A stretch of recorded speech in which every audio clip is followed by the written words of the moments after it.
श्री रूप गोस्वामी पाद उपदेशामृत में वर्णन किए हैं। जो ये 6 वेग को सहन कर लेते हैं वो जगत के गुरु बन जाते हैं। कौन कौन वेग?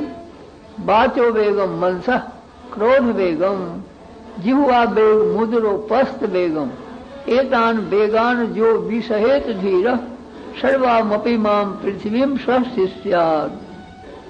श्री रूप गोस्वामी जी के एक उपदेशामृत ग्रंथ है छोटे से, उसमें ऐसे थोड़े से श्लोक है, उसमें उपदेश में वर्णन किए हैं।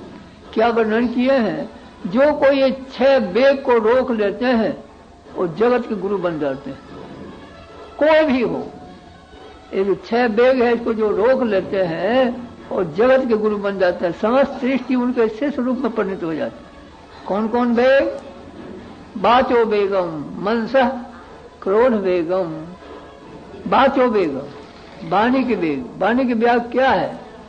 वाणी के वेग ये है जो सतत काल भगवान को ही नाम गुण वर्णन करना चाहिए, और इसको छोड़ करके जो इधर उधर को बातें करता है वो निश्चित है वाणी के वेग में पड़ गया और संसार समुद्र में जाके गिरेगा। तो इसलिए वाणी को वेग को रोकना, मानो भगवत चर्चा छोड़ के भगवत नाम गुण छोड़ करके इधर उधर को बातें न करना, यही हुआ वाणी को वेग को रोकना।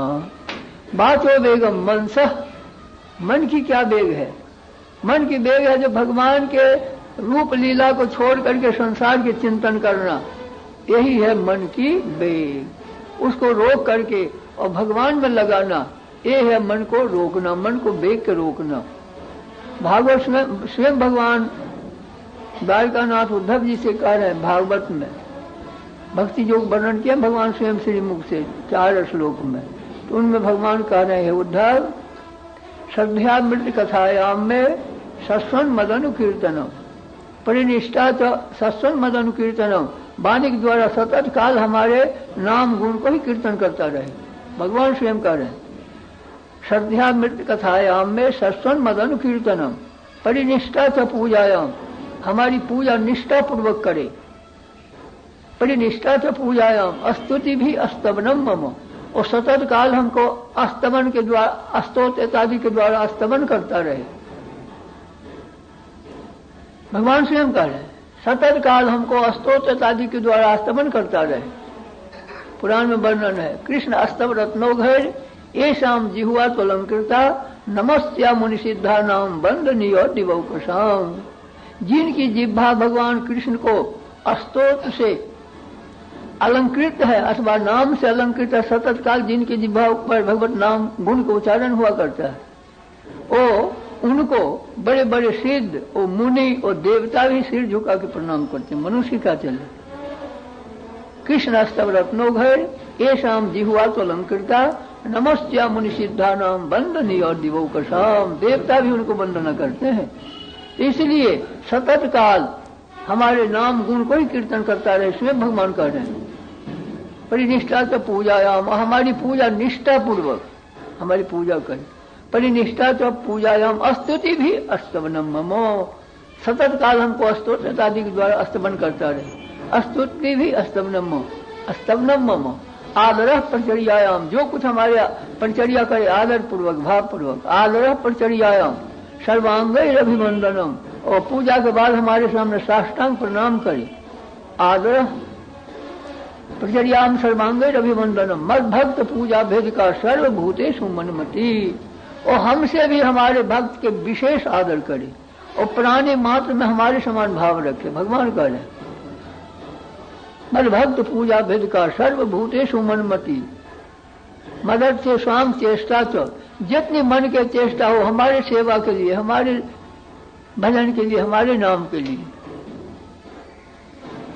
मदद से स्वाम चेष्टा तो बत्सा मद गुणे रनम, और वाणी को हमारे गुण में लगा दे। जब बोले तो हमारे ही नाम गुण ही बोले, इधर उधर की बात न बोले। बत्सा मद गुणे रनम और मई अर्पणम च मनसा, भगवान कह रहे मन को तो हमको अर्पण कर दे, मन के द्वारा संसार को चिंतन न करे। स्वयं भगवान कह रहे मय्यर्पणम च मनसा सर्व काम विवर्जनम, मदर्थे अर्थ परित्यागो भोगस्य च सुखस्य च इष्टम दत्तम हुतम जप्तम मदर्थे यद व्रतम तपः। इस प्रकार से तो यहाँ कह रहे हैं ये मन की जो वेग है, क्या है मन की वेग? यही है कि भगवान को चिंतन न करके और संसार को चिंतन करना। जो संसार की चिंतन करता है वो वेग में पड़ गया, भवरूपी नदी में पड़ेगा, वो जन्म मरण के प्रवाह में वो पड़ेगा। इसलिए कहते हैं मन को वेग रोकना। बातो वेगम मनसः क्रोध वेगम। क्रोध वेग ये है यदि किसी ने हमको अपमान किया अथवा मारा, हम भी अगर क्रोध में आकर उसको मारते हैं फिर खेल बिगड़ जाएगा। इसमें बहुत से कारण है, इसलिए उसको रोक ले। तीर्णादपि सुनीचेनो, जैसे महाप्रभु जी कहें, इस प्रकार से राह के नाम जब लाभ होगा। तीर्णादपि सुनीचेनो सरोरपि सहस्नुना अमानी नाम मान देनो कीर्तन्य सदा हरि। महाप्रभु जी कह रहे हैं इस रहनी से रह करके नाम जब लाभदायक होगा नाम, और वास्तविक भजन जब होगा। किस प्रकार से? अपने को तीर्ण से भी छोटा माने।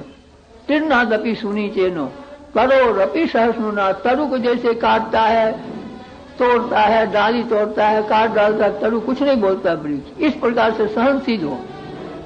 तीर्ण से भी अपने के छोटे माने और तरु के समान, वृक्ष के समान सहनशील हो। ये तो इसलिए यदि कोई अपमान किया, अपमान किया, चाहे मारा, कुछ भी किया, उसको पर क्रोध न करना, उसको रोक लेना। ये बातो वेगम मनसा क्रोध वेगम जिहुआ वेगम। जिहुआ का वेग क्या है? जिहुआ का वेग ये है शतोगुणी पदार्थ को सेवन करके जिससे शरीर की निर्वाह हो, भजन बने, और नहीं अनेकों प्रकार के स्वाद के चक्कर में पड़ जाने से आदि व्याधि पकड़ लेगा, भजन नहीं बनेगा। इसलिए जिह्वा का वेग यही है जो शुद्ध वस्तु हो, सतोगुणी पदार्थ हो, उसी के सेवन करे। श्री कबीर जी की वाणी में आया है, खट्टे मीठे चिरपिरे रसना सबको रस देगी, चोरन कुतिया मिल गई पहरा कौन के दे। और गांव के भाषा में, पूरब की भाषा में कबीर जी की वाणी, जैसे कोई एक गिरस्त कुतिया को पालन कर रखा है, रात के चोर आया, कुतिया चिल्ला पड़ती है, तो चिल्ला पड़ने से घर वाले जग जाता है, रक्षा हो जाती है। आज अगर यदि कुतिया कहीं चोरन में मिल गई तो घर वाले के सत्यानाश है। कुतिया का क्या है? चोरन से मिलना। कोई कोई चोर ऐसा करता है, खाने की वस्तु ले आता है और फेंक दिया। अगर कुतिया कहीं खा ले तो उसको जाति धर्म है, जिसको खाएगा उसी को पक्ष करेंगे, उसको सहजावृत्ति जाति धर्म है, जिसको खाएगा उसी के पक्ष करेंगे। जहां खा लिया फिर नहीं बोलेगा, तुम नहीं बोलेगा तो घर वाले के सत्यानाश है। कहते ठीक, ये तो दृष्टांत हुआ, दाष्टांत ये है। ये मनुष्य के ये शरीर है, यही घर है, आत्मा की घर है। भागवत में स्वयं कह रहे हैं भगवान, गिरहम शरीरम मनुष्यम। ये जो मनुष्य के शरीर है यही आत्मा के निवास स्थान माने घर है। तो इसमें आत्मा रह रही है और ये घर है, ये दरवाजा है, मुख। यहाँ कुतिया कौन है? ये जिभ्या। तो जिभ्या रूपी कुतिया के जगह रहना क्या है? सतत काल भगवान को नाम कीर्तन करते रहे, तब तो ये जगह रहना हुआ। आत्मा के कल्याण होगी, नाम जप रहे जिभ्या, आत्मा को कल्याण हो निश्चित है। अगर कहीं चोरन में मिल रही कुतिया, यहाँ चोर क्या है? खट्टे मीठे चिरपिरे। अगर रसास्वादन में कहीं जिभ्या लग गई तो चोरन के साथ मिल गई, इसमें जो रह रहा है आत्मा, उसके सत्यानाश होगा। तो ही कह रहे हैं कबीर जी महाराज, खट्टे मीठे चिरपिरे रसना सबको रस लेई, और चोरन कुतिया मिल गई तो पहरा कौन के देगी। अगर ये रसना रसास्वादन में लग गई तो निश्चित भजन नहीं होगा, प्रमाद होगा, विशेष खाएगा, रसास्वादन, बीमार हो जाएगा, भजन नहीं होगा, पर लोग बिगड़ेगा, आत्मा के कल्याण हो, अकल्याण हो। तो इसलिए जिह्वा के वेग यही है जो शतोगुणी पदार्थ सेवन करके वो भजन करना, जिससे शरीर की निर्वाह, इसको रोकना। पांचों वेगम मनसा क्रोध वेगम जिह्वा वेग मुद्रो पस्त। मुद्रो का उदर के वेग यही है जो जैसे प्रमाण है, आधा पेट खाना चाहिए, उसको चौथा आधी जल पिए, चौथा भाग खाली रखे। जब ये एक आसन से 10-5 घंटा बैठ सकता है, और नहीं पूर्ण होकर भोजन कर लिया फिर जल पिएगा, बैठेगा, बीमार हो जाएगा। इसलिए उदर के वेग यही है, जैसे सांस में वर्णन, उसी प्रकार से उतने आहार करे। ये है उदर के वेग को मन जीतना। उपस्थ वेग, हम इस उपस्थ कहते हैं स्त्री पुरुष को संजोग, ये उपस्थ वेग। ये जो 6 वेग है, इसको जो सह लेते हैं वो जगत के गुरु बन जाते हैं और उनको सामने स्वाभाविक सृष्टि नतमस्तक हो जाती है। बाचो वेगम मनसह क्रोध वेगम जिह्वा वेग मुद्रो पस्त वेगम एतान वेगान जो विषहेत धीर सर्वामपि माम पृथ्वी सह शिष्यात्। रूप गोस्वामी जी उपदेशामृत में वर्णन किया। तो यहाँ श्री भट्ट गोसाई जी के छप्पे में चरित्र वर्णन हो रहा है। श्री भट्ट सुभट्ट, इनको सुभट्ट क्यों कहे? ये है सुभट्ट, इन्होंने सब इंद्रिय के ऊपर विजय पा। गोस्वामी का अर्थ बताते थे एक महान भाव। गोस्वामी किन से कहा जाता? जैसे गोस्वामी तुलसीदास जी या गोरेश्वर संप्रदाय के 6 गोस्वामी हुए हैं, पेड़ के नीचे रह करके और जीवन भर भजन किए हैं, इनको गोस्वामी पद मिला। गोस्वामी का अर्थ क्या होता है? गो नाम है इंद्री को, उसको जीत करके अपने अधीन कर लेना, स्वामी बन गया। गो इंद्री के बस कर लिया, इंद्री के बस करके जो इंद्री के एकदम अपने बस कर लिया वो गोस्वामी, उनको कहते हैं गोस्वामी। सब इंद्री के अपने जीत करके अधीन करके भजन किए हैं, उन्हीं के नाम गोस्वामी। तो इंद्री जो है गो नाम इंद्री, अब उनको बस कर लेना, उन्हीं के नाम है गोस्वामी। तो इन्होंने यही जो बातों वेगम मनसा क्रोध वेगम जिह्वा, ये सब को जीत करके आपने बस कर लिए। जो भी ऐसे करेंगे वो जगत को गुरु बन जाएंगे। श्लोक है अत्याहार प्रयास परजल्पो नियमागढ़ जनसंगम लौल्यं च खड़भीर भक्ति विनश्यति। 6 प्रकार से भक्ति की हानि होती है, विनाश होता है। कौन कौन प्रकार? अत्याहार प्रयासश्च परजल्पो नियमागढ़ जनसंगम लौल्यं च खड़भीर भक्ति विनश्यति। 6 प्रकार से भक्ति का नाश होता है। तो नियमागढ़ का अर्थ है बिना नियम को वो भक्ति निभेगी नहीं, मन खंडित हो जाएगी, भक्ति की विनाश होगी। थोड़े भी करे, जितना भी करे, नियम से करे।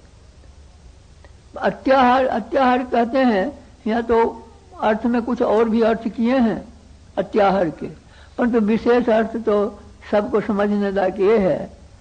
जो अत्याहार का अर्थ होता है विशेष भोजन करने से, जो 10 घंटा बैठ के एक आसन से भजन करते हैं और पक्की सामान मोहन भोग पूरी लड्डू भोजन पेट भर के पा लिए, बैठ गए भजन के, तो गरिष्ठ वस्तु 10 घंटा बैठेंगे खा करके बीमार हो जाएंगे, 2 से रोज नियम छोड़ जाएगा। इसलिए भजन करने वाले के प्रमाणिक भोजन चाहिए।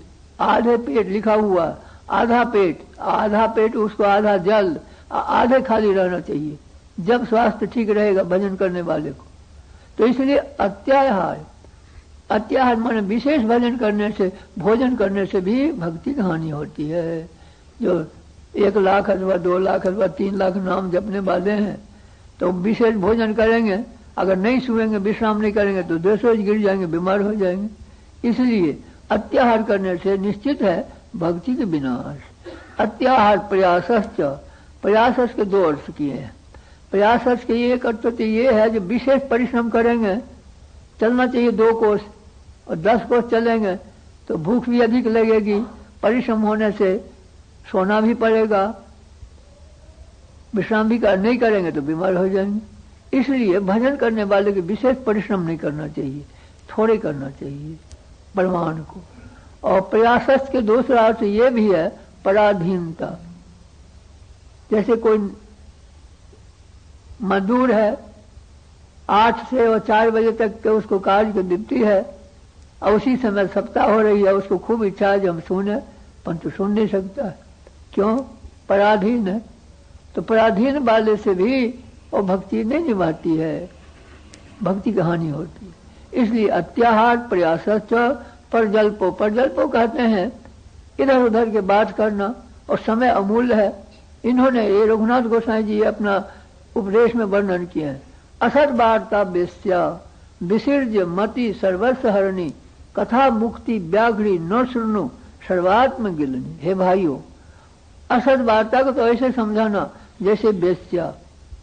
वेश्या क्या करती है? सत्पुरुष को शारीरिक शक्ति को नष्ट करती है, पुण्य को नष्ट करती है और धन को नष्ट करती है। इतनी हानि करती वेश्या। इसी प्रकार से असद वार्ता जो है ऐसे समझो जैसे वेश्या। अब असद वार्ता कहते किसे हैं?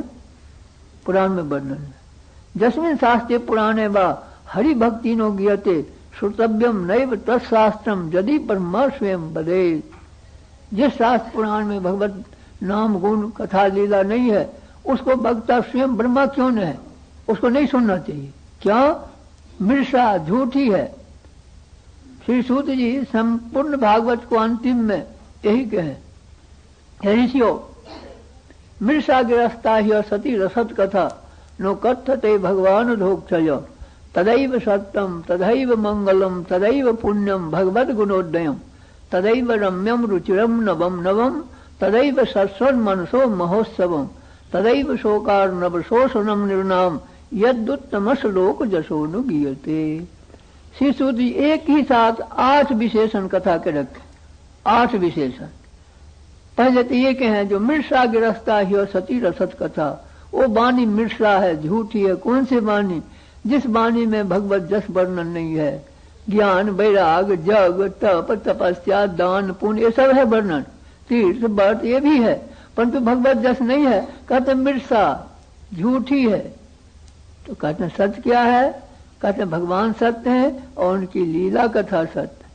चंद्र मिटे दिन कर मिटे मिटे त्रिगुण विस्तार बिरवत श्री हरिवंश के मिटे न नित्य विहार। एक रोज ऐसे होगा चंद्र सूर्य तारे ये भी नहीं रहेंगे, उस समय भी जुगल सरकार के नित्य धाम में लीला चलती रहती है, वो कभी विश्राम नहीं है। इसलिए भगवान सत्य है और उनकी लीला कथा सत्य है। तदैव सत्यम तदैव मंगलम तदैव पुण्यम, पुण्य के भी पुण्य भगवान की कथा। तदैव रम्यम, और जिसमें मन रम जाए ऐसी चराचर में है तो भगवान की कथा ही ऐसी है। तदैव रम्यम रुचिरम, रुचिरम कहते हैं कोई भोजन के स्वादिष्ट पदार्थ। तो शरीर के तो खुराक है अन्न फल फूल, आत्मा के खुराक वही है भगवत नाम और लीला। तो आत्मा के प्रिय लगने वाली चराचर में है तो भगवान की कथा ही है। तदैव रम्यम रुचिरम और नवम नवम, सदैव नवीन रहने वाली भगवान की कथा है। सदैव किसी प्रकार से लौकिक दृष्टांत से लौकिक रीति से देखिए, शास्त्र के प्रमाण से देखिए, सब प्रकार से भगवान की लीला नवीन रहने वाली। कैसे? जैसे हम 10 बार सुन लिए 100 बार सुन लिए हमारी लिए कथा पुरानी हो गई, और जो जन्म ले रहा है वो सुनेगा तो उसको लिए तो नवीन ही प्रतीत होगी। दूसरे लोक में भी अभी भी दिखने में आता है, रघुनाथ जी के अवतार लिए हुए 9 लाख वर्ष हो गया, 9 लाख वर्ष। और अयोध्या जी में अभी भी रामनवमी को ऐसे भीड़ होती है जैसे श्री राम जी के अवतार के समय हुआ होगा, वैसे भीड़ अभी भी होती है अयोध्या में। इसलिए कहते तदैव रम्यम रुचिरम नवम नवम। और पौराणिक सिद्धांत ये है जो अभी यहाँ इस ब्रह्मांड में भगवान की लीला के विश्राम है। किसी ब्रह्मांड में गोकुल की लीला चलती होगी, किसी ब्रह्मांड में मथुरा की लीला चलती होगी, और किसी ब्रह्मांड में द्वारका की लीला चलती होगी। ये चलती रहती है, अनंत ब्रह्मांड है। और प्रलय और सृष्टि हुआ करती है, और नित्य धाम कृपाद विभूति भगवान हुआ तो लीलाखंड चलती रहती है। इसलिए कहते हैं सत्य है तो भगवान के। तो रघुनाथ गोसाई जी वर्णन कर रहे हैं भाइयों, असत वार्ता वेश्या, असत वार्ता को तो वेश्या समझाना। असत वार्ता वेश्या विसर्ज मति सर्वसहरणी कथा मुक्ति व्याघ्री। और मुक्ति की जो कथा है उसे तो व्याघ्री समझाना। व्याघ्री तो इतने करती है ये मनुष्य के खा जाती है तो एक ही शरीर तो जाएगा, और कथा रूपी जो व्याघ्री है वो आत्मा ही की निकल जाती है, निर्गुण ब्रह्म में लीन कर देती है, सदा के लिए जाओ।